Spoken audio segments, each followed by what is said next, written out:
Assalamualaikum warahmatullahi wabarakatuh. Dalam Mudir, kita boleh jana payslip untuk pembayaran allowance tutor. Ada dua cara untuk jana payslip. Pertama adalah melalui laporan reports allowances. So kat sini kita boleh tengok semua kelas yang tutor jalankan dan juga jumlah allowance yang perlu bayar. Contohnya kat sini, tutor nama Ahmad Taufik, jumlah allowance dia adalah RM45. Jadi kat sini kita boleh semak kelas-kelas yang dijalankan pada bulan tersebut, dan kalau kita berpuas hati, kita boleh klik je payslip dekat sini, sebelah nama dia. Kita klik payslip, sistem akan tanya nak jana payslip, kita klik OK. So payslip dah dijana untuk tutor ni, kita boleh klik payslip ni untuk tengok payslip kenaan lah. So dia akan jana berdasarkan jumlah sesi yang tutor jalankan setakat ni. Jadi kalau tutor jalankan lagi sesi selepas tu, jumlah allowance pada payslip ni tak akan berubah lah. Secara automatik kita kena jana semula. Okey, ni contoh payslip kalau tutor buat session selepas payslip dijana. Jadi sebelum ni dia punya allowance adalah RM30 untuk kelas tajwid 10 ni lah. Tapi tutor ada rekodkan session selepas payslip ni dijana. Jadi amount ni akan kekal RM30. Cuma kat sini kita akan nampak bahawa jumlah kiraan allowance semasa adalah RM60. Jadi apa kita boleh buat adalah sama ada kita klik more, regenerate, ataupun kita boleh edit je lah. So contohnya kita klik, lepas tu kita tukar ni RM60. Kita klik save.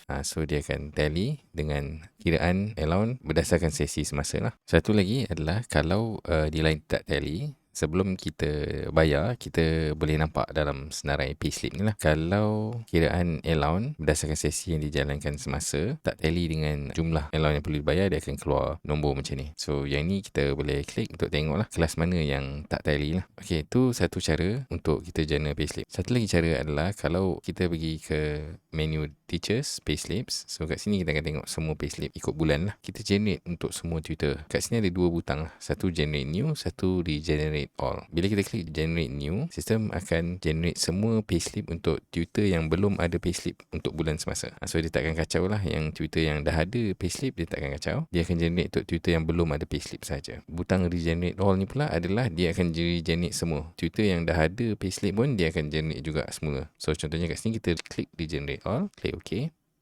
So sekarang dia generate payslip untuk semua tutor lah. So sekarang ni semua tally, dia tak keluar apa-apa indicator lah. Okay, so di contoh katalah tutor nama Ahmad Taufik ni, dia buat lagi session selepas kita dah jana payslip ni lah. So dia akan keluar indicator ni menyatakan bahawa amount kiraan untuk allowance semasa tidak tally dengan jumlah allowance dalam payslip lah.